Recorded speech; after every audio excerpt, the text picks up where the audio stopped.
Good evening, everyone, and welcome back to Fairy Hollow. I am ASMR Whispering Fairy, and in tonight's video, I'm going to be tapping and scratching on these vintage Disney books.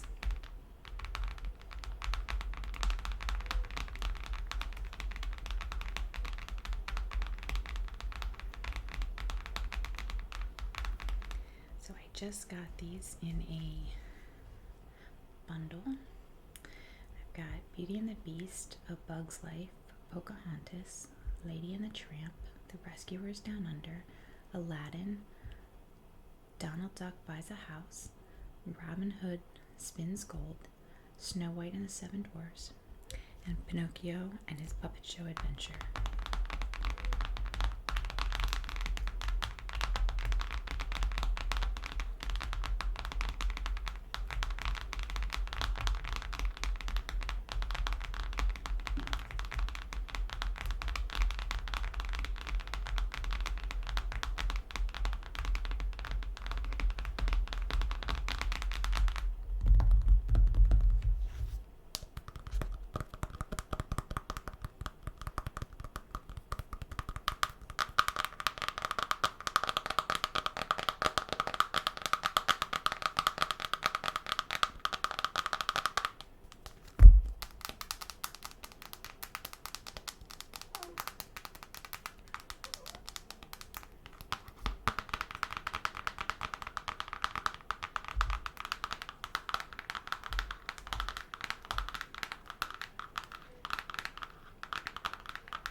This is from Random House, New York.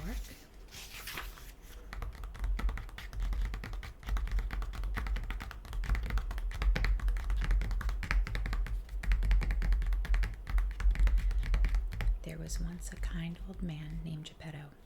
He lived in a little house with his goldfish Cleo and his cat Figaro. Another friend, Jiminy Cricket, lived in the house too. Geppetto could make wonderful things out of wood. One day, he made a puppet that looked just like a boy. He called the puppet Pinocchio. How I wish Pinocchio was a real boy, he said. It would be fun to have a son. A good fairy heard Geppetto's wish. That night, she came to his house when everyone was sleeping. She touched Pinocchio with her wand. Suddenly, the little wooden puppet came to life. And what did Pinocchio do first? He tried to take Cleo out of the goldfish bowl. No, no, Pinocchio, cried Jiminy Cricket. Put that fish right back. The noise woke up Geppetto. He could not believe his eyes. There was his wooden puppet singing and dancing. The old man was so happy he hugged Pinocchio. My son, he said, my own little wooden son. Geppetto wanted to cook breakfast for Pinocchio, but there was nothing to eat. Let me go out and buy some food, father, said Pinocchio. My, what a good boy you are, said Geppetto. The old man gave Pinocchio some money and a list of things to buy.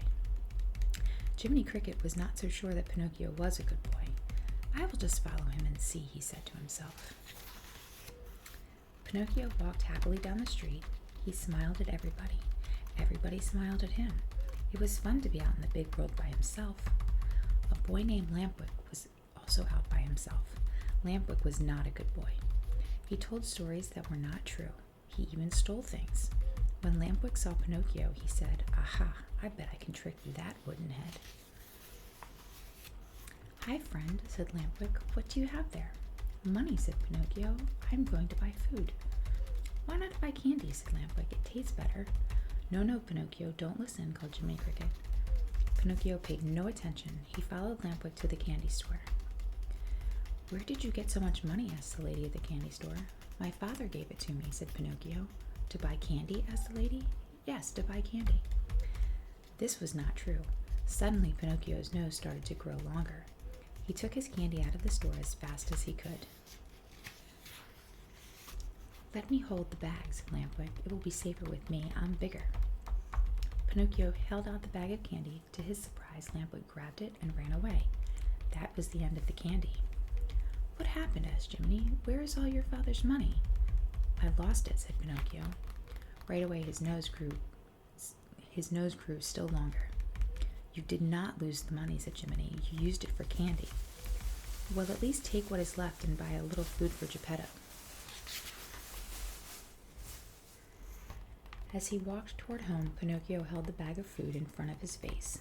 He did not want anyone to see his long nose. A sly old fox and a thin, hungry cat were hiding by a bridge. "Look at that little wooden head," said the hungry cat. "He has a sack of food." "Hello, my fine lad," said the fox. "You look just like the sort of boy who might want to see a puppet show." "A puppet show?" cried Pinocchio. "Oh, yes, I certainly would. How can I get in?" "I have a ticket," said the fox. "If you give us your food, I will give you my ticket." "That is your sack of food, isn't it?" "Oh, yes," said Pinocchio. Another lie. His nose grew longer yet, but he didn't care. He had his ticket. A line of people was waiting to get into the puppet show. They got mad at Pinocchio when he bumped them with his long nose. "Better not tell any more lies," said Jiminy Cricket. "You already have too much nose for a puppet your size." Step up," called the waiting man at the ticket stand. Pinocchio stepped up. He gave the man his ticket. "This is no ticket," said the man. "It's just a piece of paper. Go away, little boy. Take your long nose with you."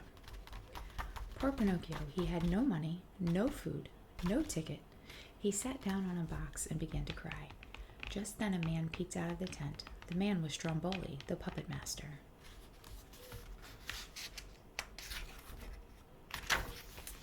My, said Stromboli, "a puppet without any strings. Can you do anything but cry, little puppet?" "I can dance and sing," said Pinocchio. "Show me," said Stromboli. Pinocchio danced, he sang, he turned cartwheels, he even stood on his head. Then Stromboli showed his puppets to Pinocchio. He pulled their strings and the puppets kicked their feet. "You don't need any strings," said Stromboli. "Come with us, you will be the star of our show." "Don't listen, Pinocchio, go home to Geppetto," said Jiminy. But Pinocchio did not want to go home. He wanted to be a star. The show started and Pinocchio began to dance. "Look, no strings," he called. Everybody cheered. But the other puppets had strings. Pinocchio's long nose got caught in those strings. He crashed to the floor. Everybody started to laugh. Suddenly, Pinocchio was very unhappy. He did not like to have people laugh at him. "I am not such a great star after all," he said. "I want to go home to Geppetto." "Oh no, you are not going home," said Stromboli. "You belong to me now. This birdcage will be your home, my little long-nosed friend." "Help," called Pinocchio from inside the cage. "Let me out." But the puppets could not help. They could not move unless someone pulled their strings. Jiminy could not help either. He was too small, but he could get help. Jiminy ran quickly to Geppetto's house. "Geppetto," he called, "you must come save Pinocchio. Stromboli, the puppet master, has put him in a cage." "My poor little Pinocchio in a cage," said Geppetto. The old man followed Jiminy down the dark street. He was carrying a lantern in one hand. They found Pinocchio in his cage in Stromboli's tent. "Don't worry, my son," said Geppetto. "I will help you out." He opened the cage and lifted Pinocchio out. Suddenly, Stromboli came running. "Thief!" he cried. "That is my puppet." "Run, Pinocchio!" shouted Geppetto. Pinocchio ran. Geppetto ran too, but the old man did not see the open trunk. He fell into it. "Aha, now I have you," shouted Stromboli in a terrible voice. "I will save you, father," called Pinocchio. Quickly he went up a ladder to the place where the puppets were hanging. Pinocchio dropped the puppet strings and all onto Stromboli. The puppet master could not move.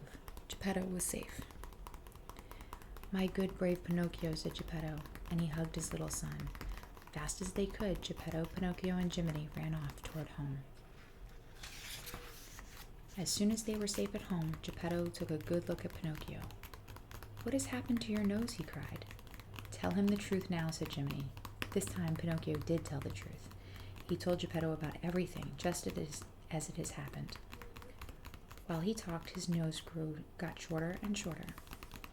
Finally, it was just the way Geppetto had made it. Never again, Pinocchio decided, would he tell another lie.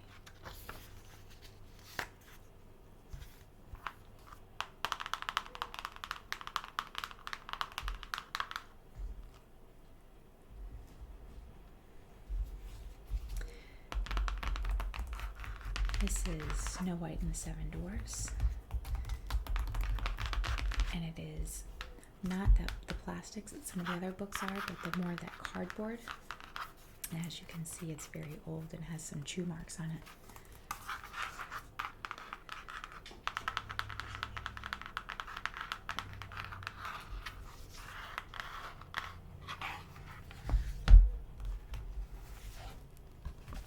And here we have Sleepy, Bashful, Dopey, Sneezy, Grumpy, Doc, and Happy.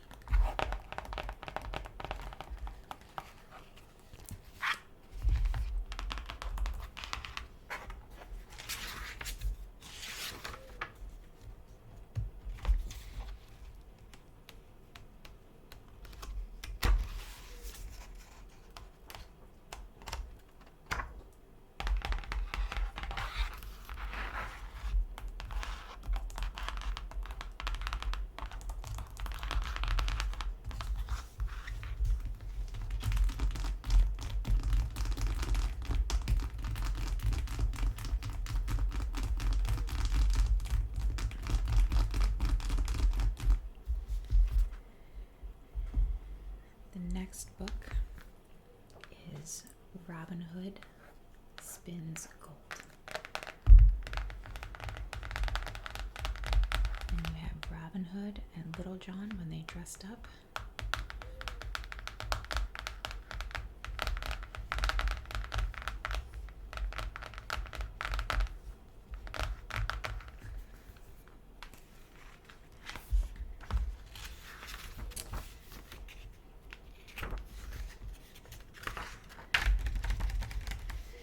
This was made a little bit later than the other two.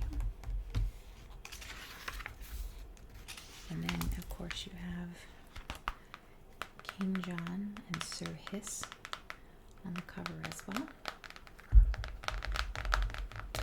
And if you've seen the movie, this is going to be the short excerpt of when they tricked King John.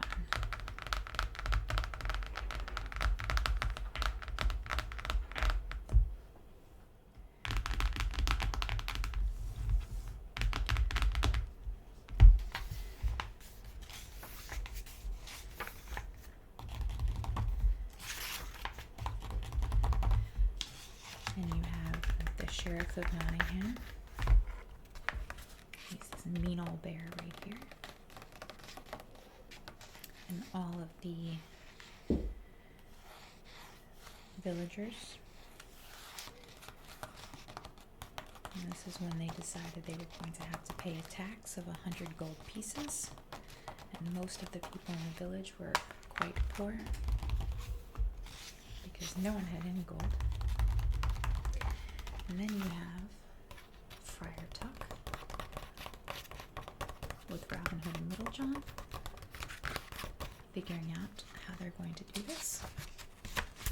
And that is when they come up with a scheme to rob from the rich and give to the poor.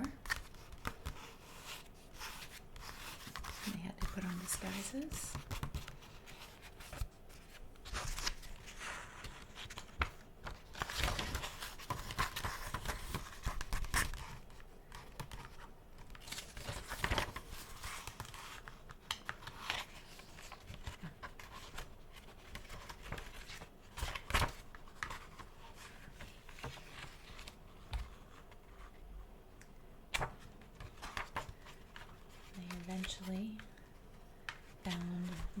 pieces of gold plastered to the ceiling.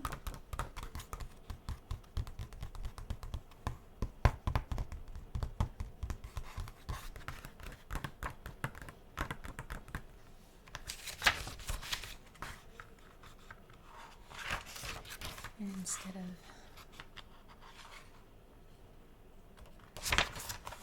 moving all of the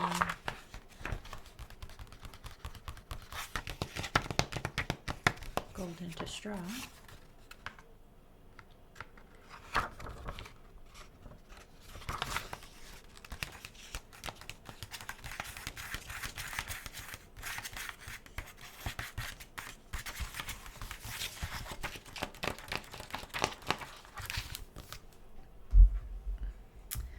next book is Donald Duck Buys a House, and you can see Donald Duck on here with Chip and Dale.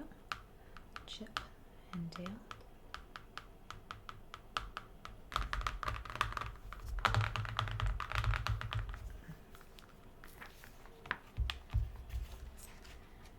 And you can see on the cover you have Donald Duck doing household chores, laundry, fixing things up,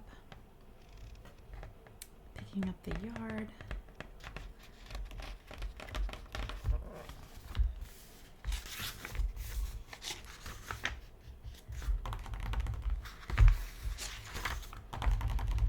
and then of course he has Daisy Duck and Huey, Dewey, and Louie. Could be Huey, Dewey, and Louie. I'm not sure what direction it goes.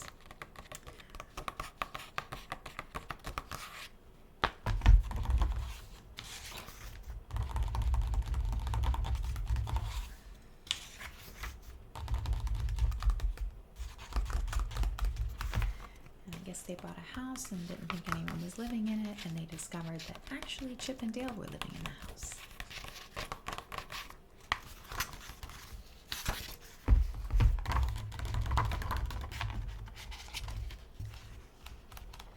It looks like it became a battle between Donald Duck and Chip and Dale.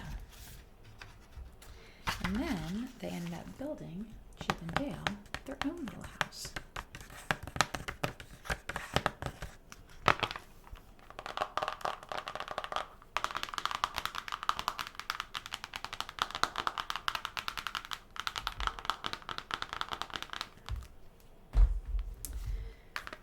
The next book I have is Aladdin. You have Aladdin and Jasmine and Abu and the magic carpet and the lamp. And then you have Agrabah.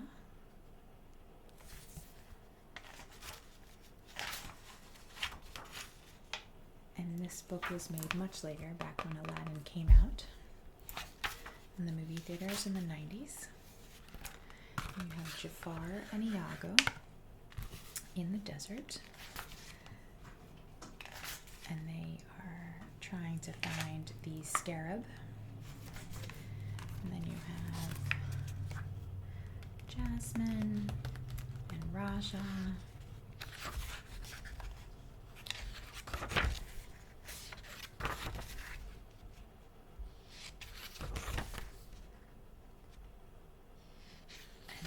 Eventually, they convince Aladdin to go into the temple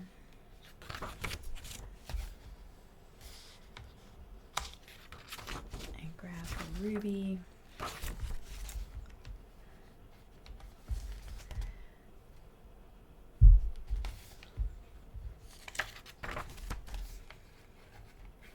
And then the genie comes out. Obviously, it's a very abridged version of the story because it's a small children's book.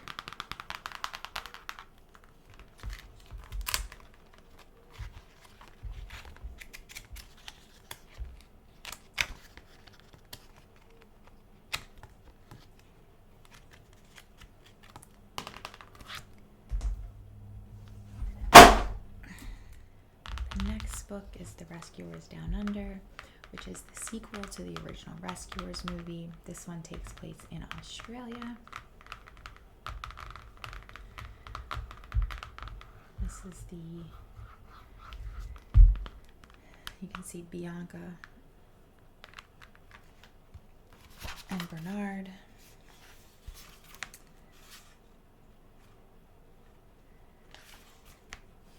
And this is Cody, the young boy. And then they have a bird who has eggs and also golden feathers. And so it's basically a story about conservation and saving the animals in the Australian outback. This was actually one of my favorite movies growing up.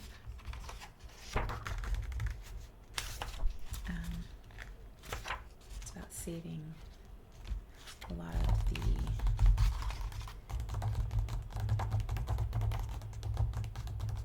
saving the eagle and the nest and everything from poachers.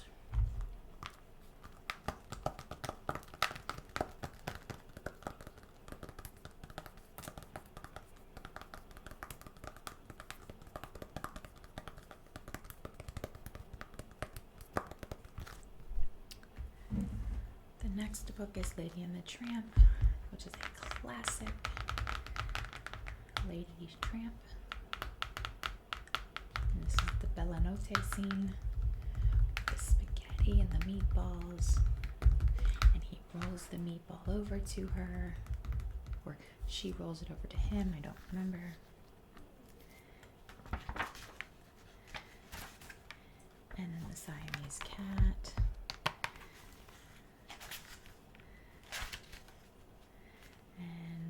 Lady is actually a Cavalier King Charles Spaniel.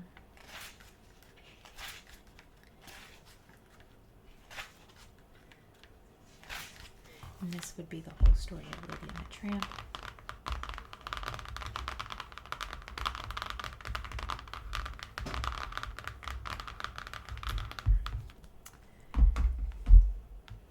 And then there's Pocahontas, which again is one of the newer stories.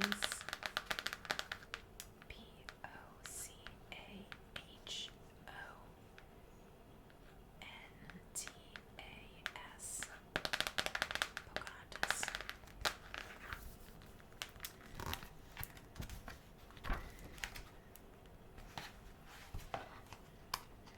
I loved that song, Colors of the Wind. Colors of the Wind for this was really like an epic song. I was not a huge fan of the movie, I'll be honest with you, because it was not truthful. So I was not happy with, and I knew this at a young age too.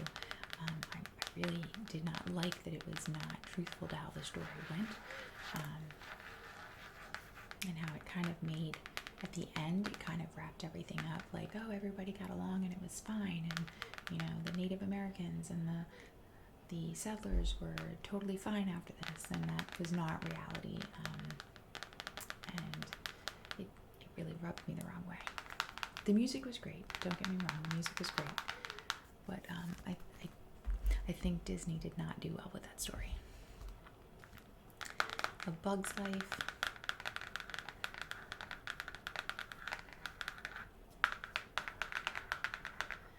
A Bug's Life now has its own 4D show at Animal Kingdom in the Tree of Life. I love it. I have done it so many times that I know how to avoid some of the parts that I don't like.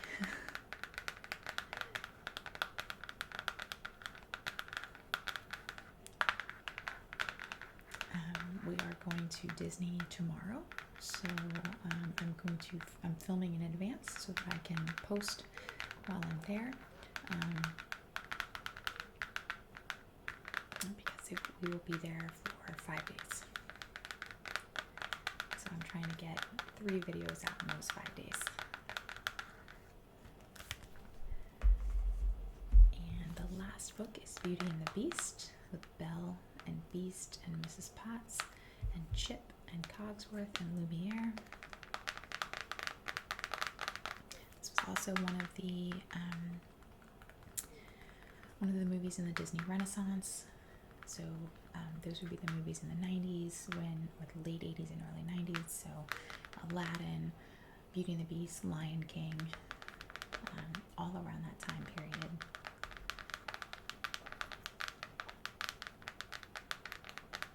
Where Disney had like this major boom, and now they say that a lot of the people who grew up in the Disney Renaissance, that's where you're going to find your Disney adults. Not always true, but a lot of the Disney adults came from the Disney Renaissance.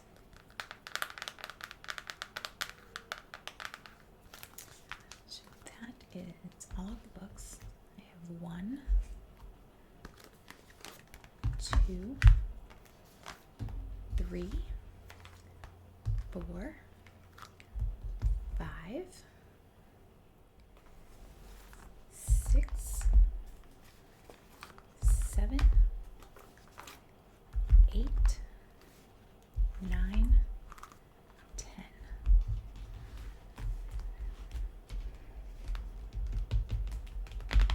So I hope you enjoyed the reading of Pinocchio and then the tapping and flipping through the books together. As always, if you have any suggestions, please leave them below in the comment section. Please hit that subscribe button and that notification bell, and I will see you in the next video. Thank you for visiting Fairy Hollow, and as always, fly safe.